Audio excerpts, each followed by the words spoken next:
Mr. Kelly met Aaliyah at the age of 24 or 25. Aaliyah, who was 13 or 14, was the niece of Barry Hankerson, Mr. Kelly's account manager. He was introduced to Aaliyah by Mr. Hankerson, who asked Mr. Kelly to help her musical career. Mr. Kelly spent 2 years working with Aaliyah to help produce her. During that time, her mother, Diane, frequently accompanied Aaliyah to meet with Mr. Kelly. Mr. Kelly described spending time together with Aaliyah and Diane. This, according to Mr. Kelly, led to ongoing conflict between him and Diane. He said that Aaliyah wanted to travel to Chicago to continue to work with him. This led to a conflict between Aaliyah and her mother.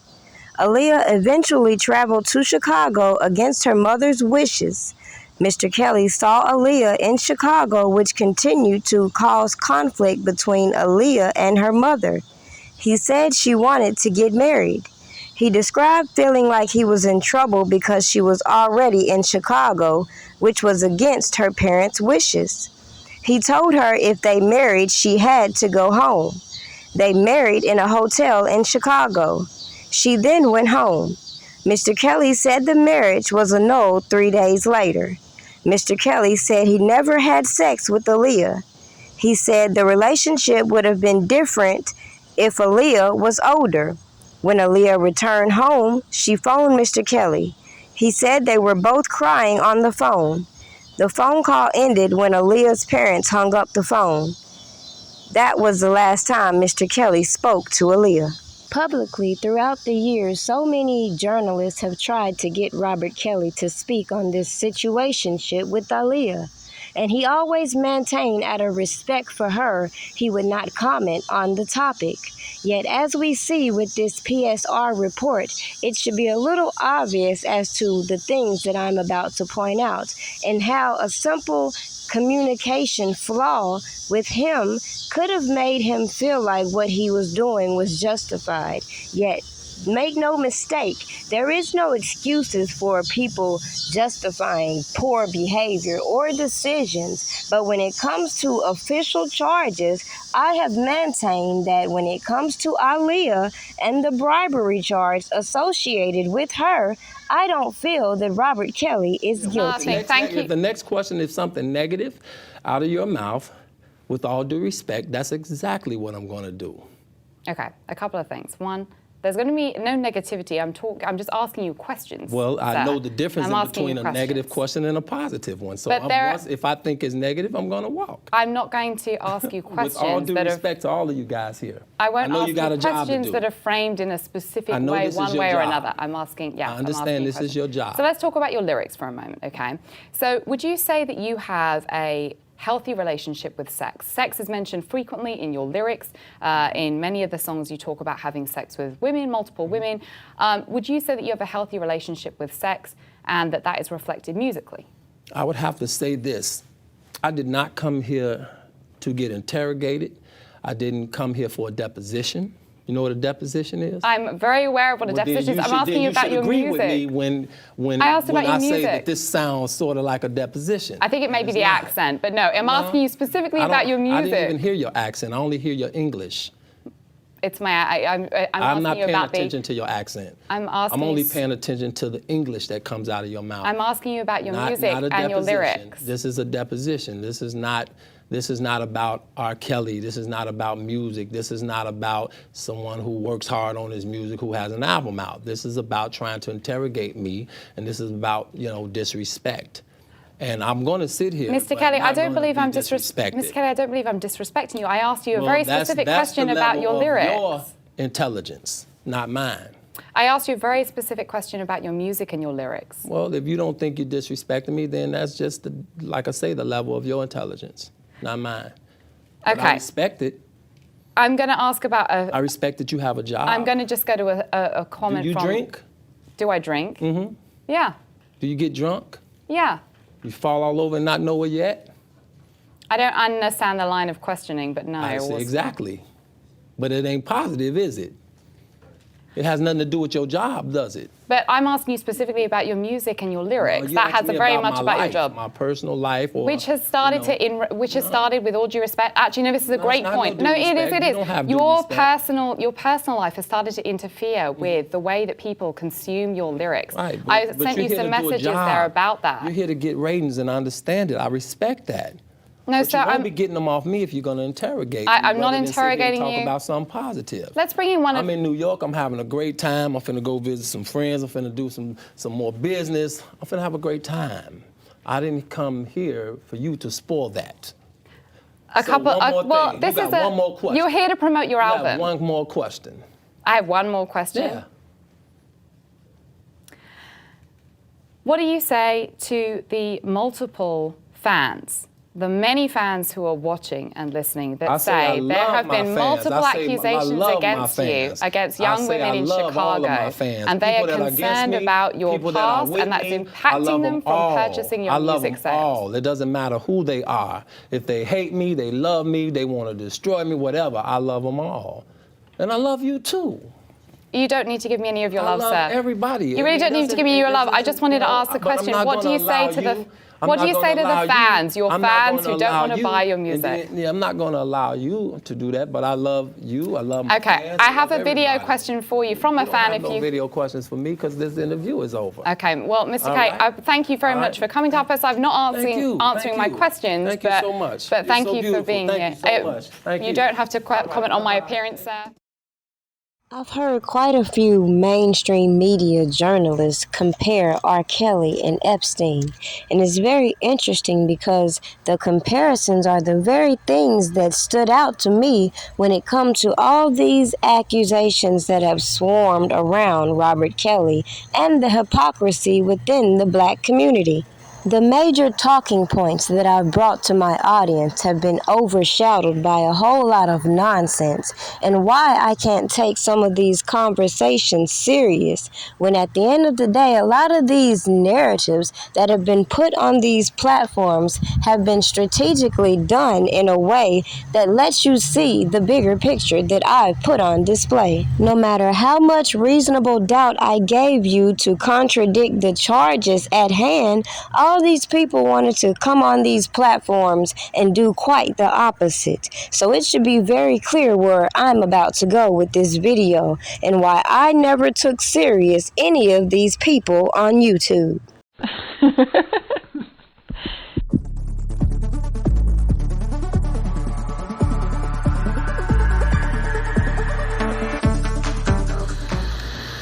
Aaliyah with you? What? ACP, did you see this? Look, if it ain't official Dana J, leave out for Kelly, Primadonnanews, I don't even want to see it. Just take the phone. Look,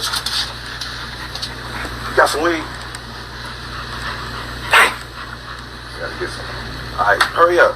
Diesel and them here, everybody here, we waiting on you. When it came to sex, it was sex to Robert, despite the age. If a girl was in a room and she had a big booty, she had a big booty. If she was 15 or 20, she had a big booty to him. Period. Had I spent all my time watching what other people think and how they feel about this whole topic, I'd probably be just as lost in the sauce as so many. But when I've guided you to where I started my research, once I moved away from these janky-ass people who created such a public outcry, it became very obvious why it was important to focus on breaking down the charges themselves instead of giving light to the accusations and making the man look guilty, facilitating some of these narratives.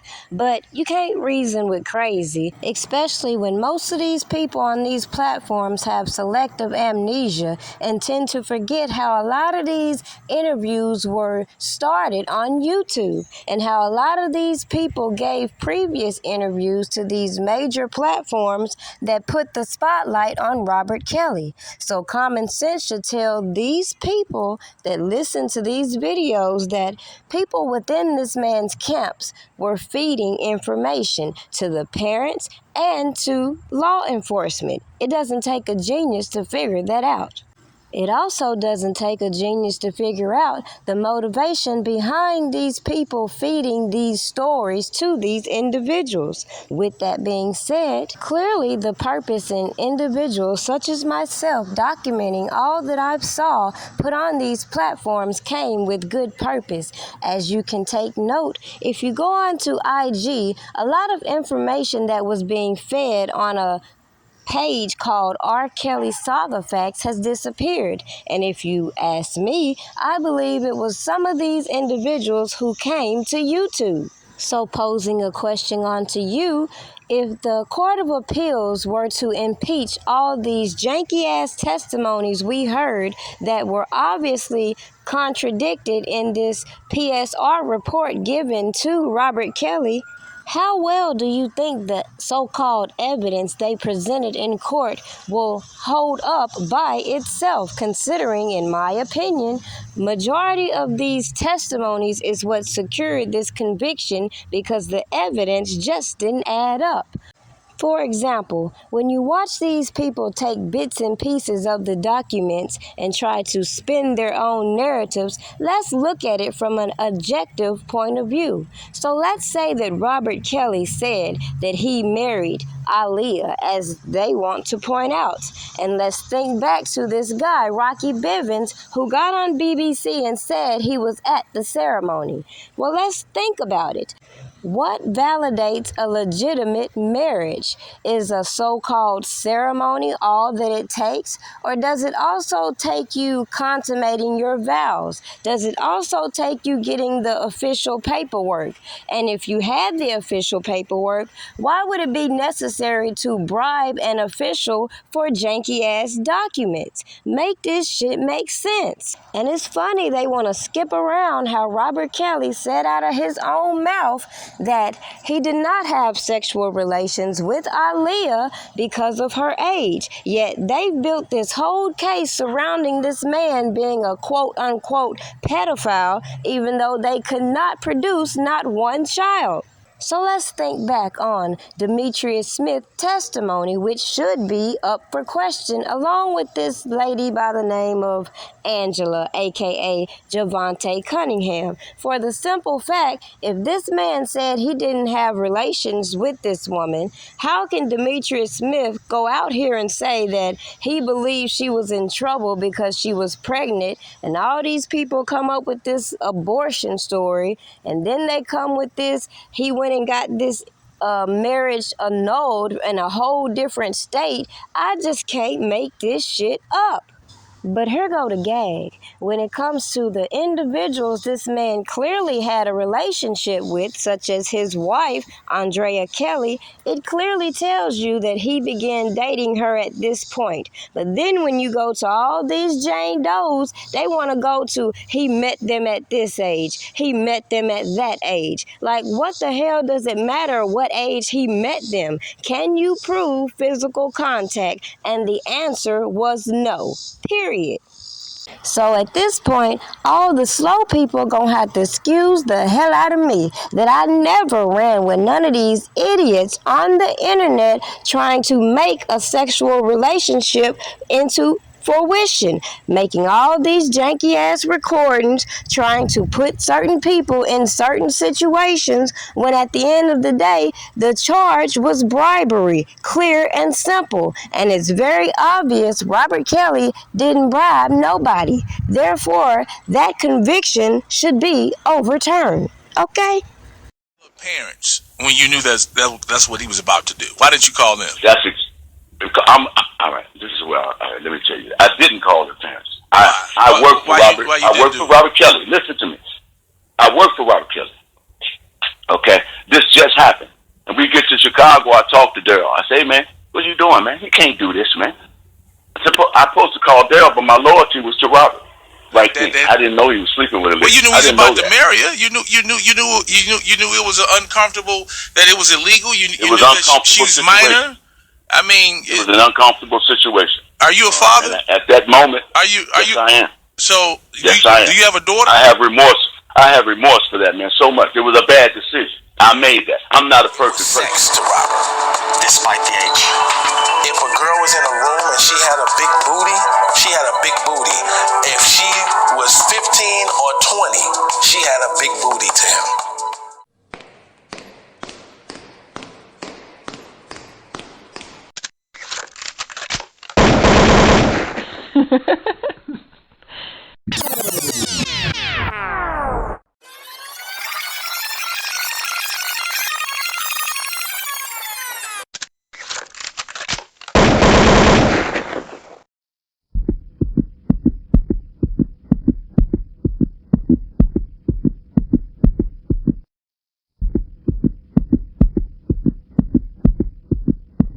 State's attorney is calling the allegations against RKelly in a Lifetime docuseries deeply disturbing, and she is asking any victims related to these allegations to come forward.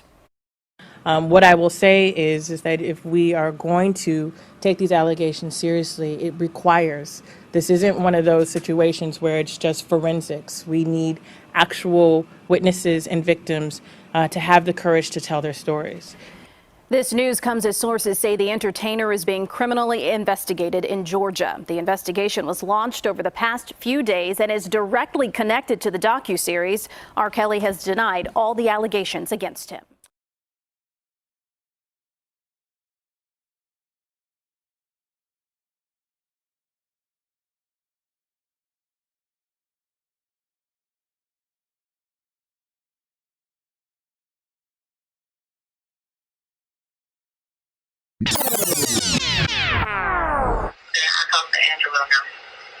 You gotta get rid of Mason and you have to get rid of this public because they are working with Avenatti.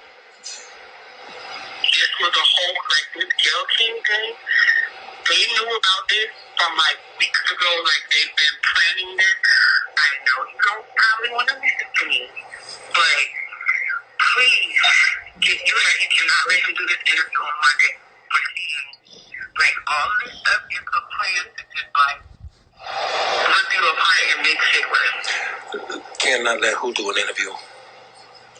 This Daryl Johnson guy.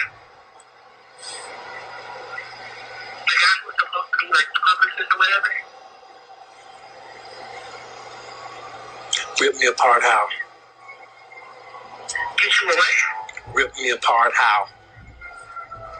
Like it's just all things. Like I don't know. No. Just be specific. Be specific. Rip me apart how? I don't know the how. Okay, I want you to find out.